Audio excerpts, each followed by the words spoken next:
আজকে চলে যাচ্ছিলাম দক্ষিণেশ্বরে, আমাদের নতুন মন্দির হয়েছে তো ঠাকুর কিনতে যাচ্ছিলাম। আর এটা হচ্ছে আমাদের এখানকার হনুমান মন্দির। আমাদের বাড়ি থেকে মোটামুটি কিছুটা দূর।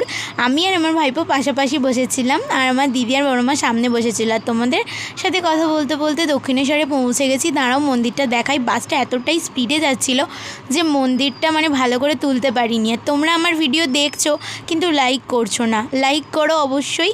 আর আমার মন্দিরের ভিডিওটা আমাদের বাড়ির খুব তাড়াতাড়ি আসবে, দেখে নিও। আর দেখো দক্ষিণেশ্বরের ভেতরে ঢুকে পড়েছি, আর আমি আর আমার দিদি যাচ্ছি। আর আমার দিদি হাই করলো। আর ওটা হচ্ছে আমার জেঠিমা আর আমার জেঠু, আর ওটা আমার বড় দিদি। আর ওখান থেকে আমরা চলে গেছিলাম আদ্যাপীঠে, যেহেতু আমাদের ভোগ খাবার টিকিট কাটা ছিল।